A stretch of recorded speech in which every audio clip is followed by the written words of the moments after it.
میں نے وہاں سے ابوالکلام آزاد کی دوران قید بشکل خطوط تحریر کی گئی سوانح حیات غبار خاطر نکالی اور آرام دہ صوفے پر نیم دراز ہو کر مطالعہ کرنے لگا۔ مجھے تقریباً نصف گھنٹہ انتظار کرنا پڑا۔ بالآخر خوابگاہ کے دروازے پر آہٹ ہوئی اور صلاح الدین کمرے میں داخل ہوا۔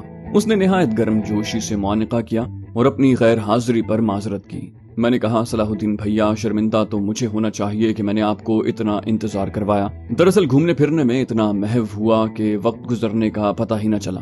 پھر واپسی کا راستہ تلاش کرنے میں کچھ وقت لگ گیا۔ بالآخر مجھے شہر کا نقشہ خریدنا پڑا۔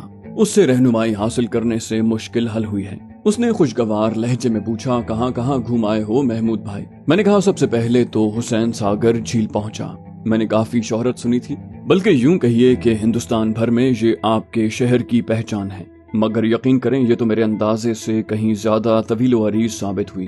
میرا اندازہ ہے کہ کئی مربع میل رقبے پر محیط ہوگی۔ میں تو گھنٹہ بھر کشتی میں جھیل کی سیر کرتا رہا، ورنہ چاروں اطراف سے اس کا جائزہ لینا تو شاید ممکن ہی نہیں ہے۔ صلاح الدین نے اس بات میں گردن ہلا کر میری تائید کی اور فخر آمیز لہجے میں بولا، نظامی بھیا، اسی لیے تو اسے جھیل کی بجائے ساگر یعنی سمندر کا نام دیا گیا ہے۔ کیا آپ جانتے ہیں کہ یہ قدرتی جھیل نہیں ہے، بلکہ حسین ساگر جھیل 4 صدی قبل قطب شاہی دور میں حسین شاہ ولی نے بنوائی تھی۔ تاریخ کے صفحات بتاتے ہیں کہ اس جھیل پر 1559 میں کام شروع کروایا گیا، جو 1562 میں مکمل ہوا۔ اس دور میں جھیل کی تعمیر پر 2,54,000 روپے خرچ ہوئے، جبکہ 3,000 سے زائد مزدوروں نے اس کام میں حصہ لیا۔ اس وقت حسین ساگر 1600 ایکڑ پر محیط تھی۔ جھیل کی گہرائی 32 فٹ ہے۔ یہ جھیل حیدرآباد شہر کو 4 صدیوں سے پینے کا پانی فراہم کر رہی ہے اور اسی کے ذریعے قریبی علاقوں کی زرعی زمین بھی سیراب ہو رہی ہے۔ میں سچ مچ حیرانی کے عالم میں یہ سب سنتا رہا۔ پھر میں نے کہا، اوہو، کسی نے کہا تھا کہ دکن کے خطے میں آپ کا قدم قدم پر عقل حیران کر دینے والے مناظر سے واسطہ پڑے گا۔ حسین ساگر نے اس قول کو حرف بحرف درست ثابت کر دیا ہے۔ مزید تصدیق اعلیٰ حضرت میر عثمان علی خان کے کنگ کوٹھی پیلس کے دیدار سے ہو گئی۔ کیا عالی شان عمارت ہے صلاح الدین بھائی؟ اس نے میری بات سن کر سر کو نفی میں جنبش دی، بولا، کنگ کوٹھی میر عثمان علی خان کی قیام گاہ ضرور ہے، مگر جیسا کہ نام بتا رہا ہے وہ ایک بہت بڑی کوٹھی ہی ہے۔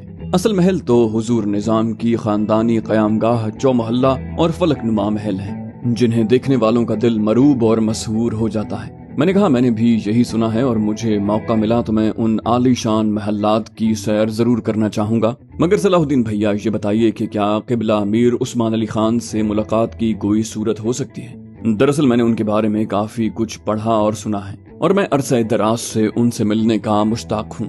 میری بات سن کر وہ کچھ چونکا اور پھر وہ کچھ دیر کے لیے گہری سوچ میں ڈوب گیا۔ بالآخر وہ تھکے تھکے سے لہجے میں بولا، چند سال پہلے تک قبلہ نظام کی خدمت میں حاضری کوئی غیر معمولی حد تک مشکل مرحلہ نہیں تھی۔ عماد بھیا کے والد مرحوم قبلہ نظام سے قریبی مراسم تھے اور وہ جب بھی محبوب نگر سے حیدرآباد تشریف لاتے انہیں کنگ کوٹھی میں کم از کم ایک بار ضیافت پر ضرور مدعو کیا جاتا۔ عماد بھیا جب حیدرآباد میں تعینات ہوئے تو انہیں بھی قبلہ نظام کی نظر عنایت میسر رہی، تاہم تب تک دلی سرکار نے حیدرآباد پر قبضہ کر لیا تھا اور حیدرآباد کی دنیا اجڑ چکی تھی۔ یہ کہہ کر وہ کچھ دیر کے لیے خاموش ہو گیا، پھر مزمحل سے لہجے میں بولا، عماد بھیا کے لیے تو خیر حضور میر عثمان علی خان سے آپ کی ملاقات کروانا کوئی مسئلہ ہی نہیں ہے، یہ کام تو میں بھی کر سکتا ہوں، کیونکہ عماد بھیا سے میرے خاندانی تعلقات اور قربت کی وجہ سے قبلہ نظام مجھ پر بھی شفقت فرماتے ہیں، مگر ایک سنگین وجہ سے شاید یہ مناسب نہیں ہے۔ خود عماد بھیا ہوتے تو شاید وہ بھی آپ کو اپنا ارادہ ترک کرنے کا مشورہ دیتے۔ اتنا کہہ کر اس نے طویل توقف کیا۔ اس پر میں نے مضطرب ہو کر پوچھا، ایسی کون سی وجہ ہو سکتی ہے بھائی صلاح الدین؟ میری بات سن کر اس نے تھکے تھکے سے لہجے میں کہا، دراصل اپنی یہاں تعیناتی کے دوران میں عماد بھیا کا حضور نظام کی خدمت میں کافی تسلسل سے آنا جانا ہو گیا تھا۔ اس پر ایک مرتبہ انہیں باضابطہ نوٹس دے کر دلی طلب کر لیا گیا اور کنگ کوٹھی میں کثرت سے حاضری پر ان کی کڑی سرزنش کی گئی اور انہیں واضح طور پر ہدایت کی گئی کہ وہ ذاتی حیثیت میں ریاست حیدرآباد دکن کے معزول حکمران یعنی قبلہ نظام سے ملاقات ممکنہ حد تک محدود رکھیں، ورنہ ان کے خلاف محکمانہ کارروائی کی جا سکتی ہے۔ عماد بھیا نے بتایا کہ انہیں طلب کرنے والے اعلیٰ افسر نے ان سے گفتگو کے دوران میں کئی ایسی باتیں دہرائیں جو قبلہ نظام اور عماد بھیا نے دوبدو تنہائی میں ملاقات کے دوران میں کی تھی۔ عماد بھیا جیسے گھاگ پولیس افسر کے لیے یہ بھانپنا بھلا کیا مشکل تھا کہ دراصل چکر کیا ہے۔ اتنا کہہ کر اس نے میرے چہرے کے تاثرات کا جائزہ لیا۔ میں معاملے کا یہ پہلو بخوبی سمجھ رہا تھا، تاہم میں نے اپنی رائے ظاہر کرنے کی بجائے صلاح الدین کو بات آگے بڑھانے کا موقع دیا۔ اس نے کہا وہ اس نتیجے پر پہنچے کہ حضور نظام سے ریاست حیدرآباد دکن کا راج پاٹ جبری طور پر چھیننے کے باوجود دلی سرکار ان کی طرف سے شکوک و شبہات کا شکار ہے، اور مرکزی حکومت کے خلاف کسی مخالفانہ کارروائی یا پاکستان کے ساتھ مل کر کسی قسم کی سازش کے خطرے کے پیش نظر نہ صرف ان کے معمولات زندگی کی باقاعدگی سے نگرانی کی جا رہی ہے، بلکہ ان کی نشست گاہ اور کمرہ استراحت سمیت کنگ کوٹھی کے مختلف حصوں میں گفتگو سننے اور ریکارڈ کرنے کے لیے خفیہ جاسوسی آلات بھی نصب کیے گئے ہیں۔ صلاح الدین کا یہ انکشاف سن کر میرا دماغ جھنجھنا اٹھا۔ میں نے اس امکان کے بارے میں غور ہی نہیں کیا تھا، حالانکہ یہ تو بالکل سامنے کی بات تھی۔ یہ اہم ترین راز تو محض اتفاقاً میرے علم میں آ گیا تھا، ورنہ میں نے نظام حیدرآباد سے ملاقات کا اشتیاق تو محض برسبیل تذکرہ کیا تھا، ورنہ میں بطور خاص ان سے ملنے کا کوئی پکا ارادہ نہیں رکھتا تھا، کیونکہ حیدرآباد میں ان کے خلاف جاری سازشوں کے آگے بند باندھنے کی کوشش ضرور کرنا چاہتا تھا، لیکن ان سے ذاتی تعلق استوار کر کے ان کے لیے کوئی مزید الجھنیں کھڑی کرنا مجھے ہرگز گوارا نہیں تھا۔ صاحبزادہ عماد الدین نے اپنے اعلیٰ افسر کی زبانی سخت احکام سننے کے بعد جو نتیجہ اخذ کیا تھا اس کے درست ہونے میں مجھے کوئی شبہ نہیں تھا، مگر سوال یہ تھا کہ کیا قبلہ نظام اپنے گرد بنے گئے اس شیطانی جال سے واقف ہیں، اور اگر واقف ہیں تو کس حد تک؟ اصل خدشہ یہ تھا کہ وہ لا علمی میں کوئی ایسی بات نہ کر جائیں یا کوئی ایسا عمل نہ کر گزریں جو دلی سرکار کو ان کے خلاف براہ راست سنگین کارروائی کا جواز فراہم کر دے۔ میرے لیے سمجھنا مشکل نہیں تھا کہ دلی سرکار معزول بزرگ حکمران کو زندگی کے ان آخری برسوں میں بچے کچے اثاثوں سے بھی محروم کرنے کی طاق میں ہے۔ اگر اسے کوئی بہانہ مل گیا تو عین ممکن ہے کہ جناب نظام کو اپنی زندگی کے آخری دن کال کوٹری میں بتانے پڑے۔ تبھی مجھے احساس ہوا کہ صلاح الدین میری استغراقی کیفیت کا بغور جائزہ لے رہا ہے۔ میں نے سوچ بچار کی دنیا سے واپس آتے ہوئے کہا، آپ نے یہ تو بہت تشویشناک بات بتائی بھیا، میری رائے میں صاحبزادہ بالکل درست نتیجے پر پہنچے ہیں۔ حضور نظام کی گفت و شنید اور نقل و حرکت کی شب و روز نگرانی کی جا رہی ہے، حالانکہ دلی سرکار پہلے بھی انہیں معزول اور ریاست حیدرآباد پر جبری قبضہ کر کے ان کے ساتھ سخت زیادتی کر رہی تھی۔ ان کے اثاثوں کا بیشتر حصہ چھیننے کے بعد اب انہیں گوشہ نشینی میں بھی چین سے جینے نہیں دے رہے۔ کیا وہ ظالم ان سے آخری کوڑی بھی چھین لینا چاہتے ہیں؟ صلاح الدین نے حد درجے تحمل کے ساتھ میری بات مکمل ہونے کا انتظار کیا اور پھر ٹھنڈی آہ بھر کر بولا، بات صرف ان کے خزانے پر قبضہ جمانے تک محدود نہیں ہے محمود بھائی۔ دلی سرکار حیدرآباد دکن ریاست پر قبضہ جمانے کے باوجود اعلیٰ حضرت کی طرف سے خدشات اور اندیشوں سے پیچھا نہیں چھڑا سکی۔ نہرو اور اس کے ٹولے کو اب بھی یہی فکر کھائے جا رہی ہے کہ کہیں حضور نظام ریاست کے مسلمانوں میں اپنی پذیرائی کا فائدہ اٹھا کر کوئی ایسا قدم اٹھانے پر نہ تل جائیں جو نہرو ٹولے کے سارے کیے کرائے پر پانی پھیر دے۔ اس کی بڑی وجہ یہ ہے کہ مسلمان قوم تو ایک طرف، کانگریس تو ریاست حیدرآباد کی ہندو آبادی میں بھی کوئی اثر و رسوخ نہیں رکھتی۔ وہ اب تک اپنی کٹ پتلیوں کے ذریعے راج کر رہے تھے، لیکن انہیں مسلسل خوف ستا رہا تھا کہ مجھ سے مزید خاموش نہ رہا گیا اور میں نے صلاح الدین کی بات کاٹتے ہوئے پوچھا، کہیں انہیں یہ ڈر تو میر عثمان علی خان کے خلاف گھات لگانے پر نہیں اکسا رہا کہ قبلہ نظام اپنی مقبولیت کا فائدہ اٹھاتے ہوئے حیدرآباد دکن ریاست کو پاکستان کے ساتھ ضم کرنے کی کوشش کر سکتے ہیں؟ صلاح الدین نے لا علمی کے اظہار کے لیے شانے اچکاتے ہوئے تھکے تھکے سے لہجے میں کہا، اللہ بہتر جانتا ہے، مگر ریاست کے مسلمان مقتدر حلقوں میں یہ بات دہرائی جاتی ہے کہ ہندوستان کے بٹوارے کے بعد پاکستان کے بانیوں نے اسلام کے نام پر قائم ہونے والی نئی مملکت سے قبلہ نظام کی فطری محبت اور اخوت کو اپنی کم نظری کی بھینٹ چڑھا دیا۔ وہ چاہتے تھے کہ قبلہ نظام غیر مشروط طور پر ریاست حیدرآباد کو پاکستان میں شامل کرنے کے لیے سر دھڑ کی بازی لگا دیں، جبکہ قبلہ نظام اپنی فراست کے بل پر ادراک رکھتے تھے کہ ریاست میں ہندو دھرم کے ماننے والوں کی اکثریت کی وجہ سے یہ ممکن نہیں۔ صلاح الدین نے ٹھہر کر میرے پوری طرح متوجہ ہونے کا یقین کیا اور پھر اپنی بات آگے بڑھائی۔ بولا، یہ حقیقت ہے کہ اتنی وسیع و عریض ریاست کے دور دراز علاقوں میں بغاوت پھیل جاتی تو ریاست اپنی محدود عسکری طاقت کے ساتھ کسی طرح بھی اس بھڑکتی آگ کو نہیں بجھا سکتی تھی۔ البتہ اس کی آڑ میں دلی سرکار کو اپنی فوجیں ریاست میں جھونکنے کا موقع مل جاتا۔ میں نے جھٹ سے کہا، لیکن دلی سرکار نے تو قبلہ نظام کے پاکستان میں ضم ہونے سے گریز کرنے کے باوجود ریاست حیدرآباد پر حملہ کر کے قبضہ کر لیا۔